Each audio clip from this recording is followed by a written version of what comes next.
আজকে রান্না করব কিমা কারি, মাটনের কিমা কারি। আচ্ছা, এতে 1 চামচ তেল, 1 চামচ নুন আর 1 চামচ লঙ্কা গুঁড়ো, জিরে গুঁড়ো, ধনে গুঁড়ো, হলুদ গুঁড়ো সব মাখা আছে। এতে এই আদা রসুন পেঁয়াজ বাটা আর 1/2 চামচ 5 ফোড়ন বাটা, 1/2 চামচ সর্ষে বাটা দিয়ে 1 ঘন্টা ম্যারিনেশন করে রাখছি।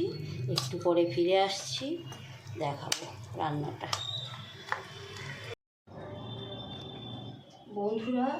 বন্ধুরা আজকে রান্না করছি কিমা কারি।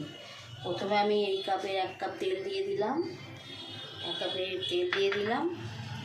আজকে রান্না করছি কিমা কারি। এখানে মাটন কিমা আছে, এখানে আলু আছে, এখানে পেঁয়াজ আছে।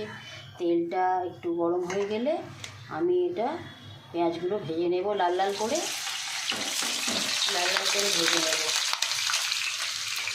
আজকে রান্না হচ্ছে কিমা কারি। আমি আজকে রান্না করছি মাটন কিমা কারি। এই যে পেঁয়াজগুলো ভাজা হয়ে গেছে, এরপর এই তেলে আলু ভাজবো, এই তেলেতেই আলু ভেজে নেব।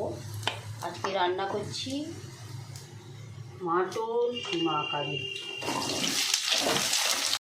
বন্ধুরা, আমার মাটন কিমা কারির আলুগুলো ভাজা হয়ে গেছে লাল লাল করে।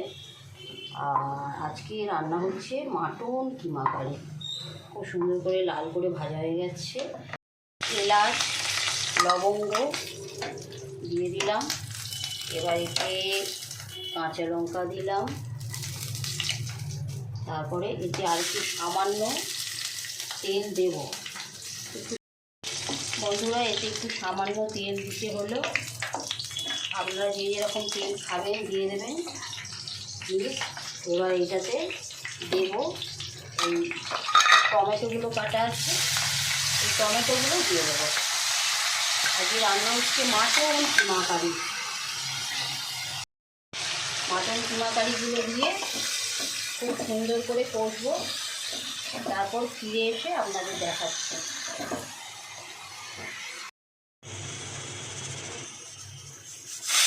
বন্ধুরা, এখানে একটু 3টে সিটি দিয়ে নিলাম, নাহলে তো সেদ্ধ হয় না। এখন বন্ধুরা, আমার মাটন কিমা খুব সুন্দর করে সেদ্ধ হয়ে গেছে প্রেশারে। এবার আমি আলুগুলো দিয়ে দিলাম, দিয়ে আলুগুলো একটু সেদ্ধ হতে দেব, দিয়ে তারপরে বলে আপনাদেরকে এসে দেখাবো। আজকে হচ্ছে মাটন কিমা কারি। হ্যালো বন্ধুরা, আমার মাটন কিমা কারি রেডি। মাটন কিমা কারি রেডি। আপনারা এটা রুটি পরোটা যার সঙ্গে ইচ্ছা খেতে পারেন। আমরা একটু তেল কম খাই। প্লিজ লাইক করবেন, কমেন্ট করবেন।